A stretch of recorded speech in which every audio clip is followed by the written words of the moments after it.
नमस्कार। आज हम लोग हिंदी का प्रथम कवि कौन है अर्थात हिंदी का प्रथम कवि किसे माना जाए से अपनी चर्चा का आरंभ करते हैं। डॉक्टर शिव सिंह सेंगर ने 7वीं शताब्दी में उत्पन्न पुष्य या पुंड नामक किसी कवि को हिंदी का प्रथम कवि माना था, किंतु इस कवि का उल्लेख मात्र मिलता है।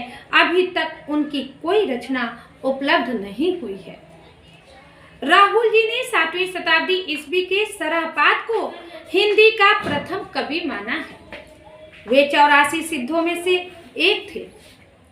अब हम लोग थोड़ी सी चर्चा 84 सिद्धों पर कर ही लेते हैं कि ये 84 सिद्ध आखिर कौन थे और हिंदी साहित्य के प्रारंभिक इतिहास में इनकी भूमिका क्या रही है।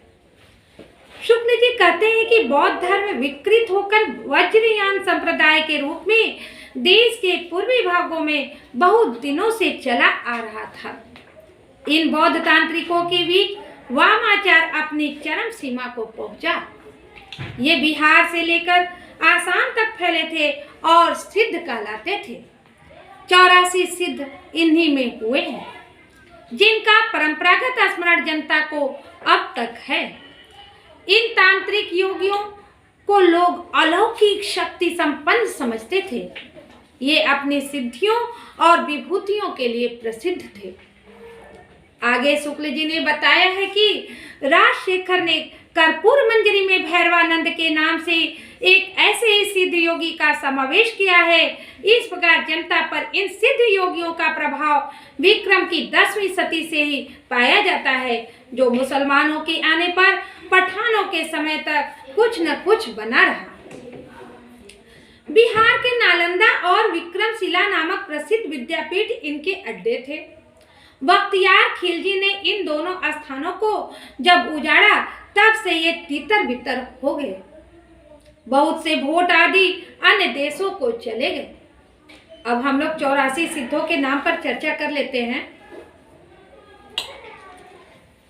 लूहिपा, लीलापा, वीरूपा, धोबीपा, सबरीपा, सरहपा, कंकालिपा, मीनपा, गोरजपा, चौरंगीपा, वीड़ापा, शांतिपा, तंतिपा, चमरीपा, खड्गपा, नागार्जुन, कर्णपा, कर्णरिपा, थगनपा, नारोपा, शीलपा, थिलोपा, छत्रपा, भद्रपा, दोखंधिपा, अजागिपा, कालपा, धोबीपा, कंकड़पा, कमरिपा, डेंगीपा, भदेपा, कुक्कुरिपा, कूचपा, धर्मपा, महिपा,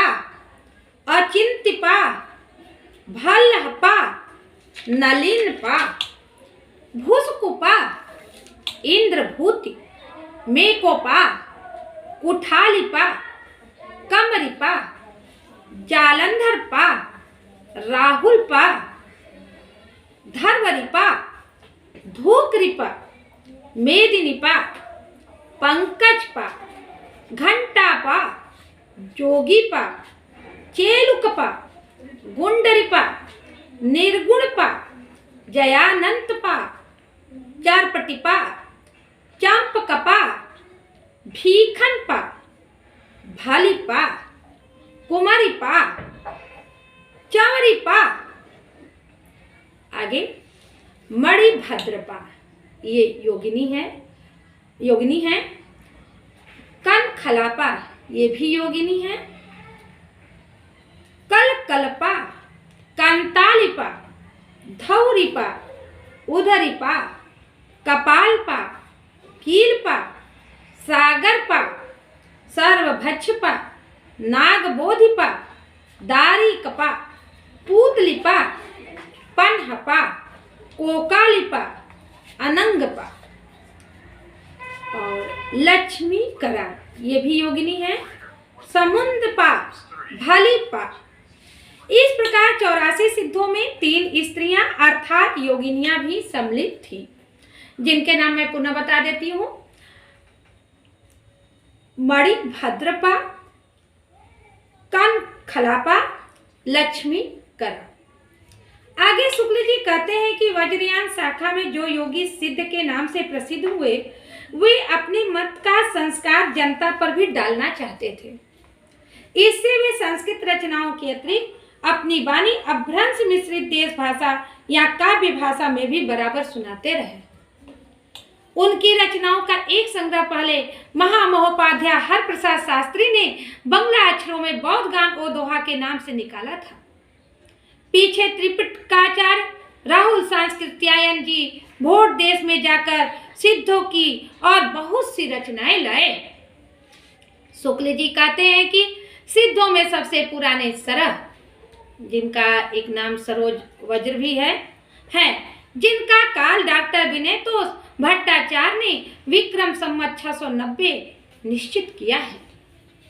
डॉक्टर नगेंद्र और डॉक्टर हरदयाल जी द्वारा संपादित पुस्तक में स्पष्ट लिखा है कि 84 सिद्धों की काव्य चेतना के अनेक तत्व नाथ संप्रदाय की काव्य चेतना में विलीन होकर एक नई प्रेरणा बने और फिर दोनों ने भक्ति काव्य की आधार भूमि तैयार की।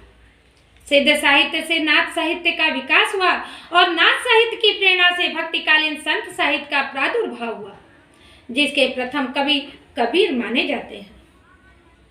सरापाद की काव्य परंपरा में विकसित नाथ पंथ का हठ योग कबीर के काव्य में इतना अधिक पल्लवित हुआ है कि सरापाद के काव्य की आदि स्थिति को नकारा नहीं जा सकता। साहित्यिक अपभ्रंश में जो साहित्य विकसित हुआ, उस पर सरापाद का उतना प्रभाव नहीं है जितना नाथ साहित्य और संत साहित्य पर है। एक तीसरा आधार और है जिस पर हम सरापाद को प्रथम हिंदी कवि के रूप में प्रतिष्ठित कर सकते हैं, और वह है शैली की परंपरा का। सरापाद ने दोहा और पदों की शैली अपनी कविता में प्रयुक्त की है। यह शैली उनके बाद के सभी हिंदी कवियों ने परंपरा के रूप में अपनाई है।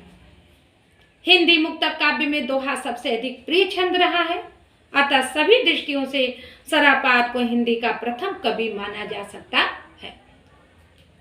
जो विद्वान सरापाद को हिंदी का प्रथम कवि नहीं मानना चाहते, उनके पास अपने मत के समर्थन के लिए केवल दो तर्क है।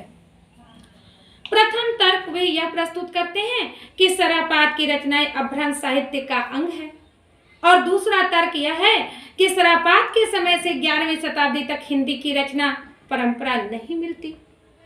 ये दोनों तर्क निराधार हैं। डॉक्टर गणपति चंद्र गुप्त ने इस संदर्भ में अपने हिंदी साहित्य का वैज्ञानिक इतिहास में भारतेश्वर बाहुबली राज के रचयिता शालिभद्र सूरी को हिंदी का प्रथम कवि माना है, जो तर्क सम्मत नहीं है। आगे उक्त पुस्तक में यह स्पष्ट कहा गया है कि इस प्रश्न का यह उत्तर हो सकता है कि सरापाद की भाषा हिंदी का प्रारंभिक रूप है या शालिभद्र सूरी की भाषा।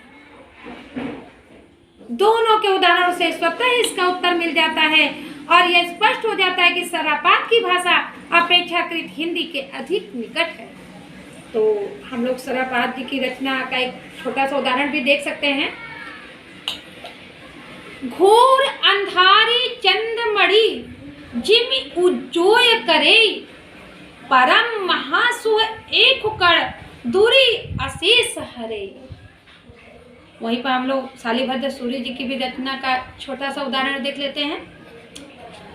उपनु उपनु ए केवल नाड़ तऊ बिरहे शिव ए आविउ ए भरा नरेंद्र सिंह अवधा पूरी ए।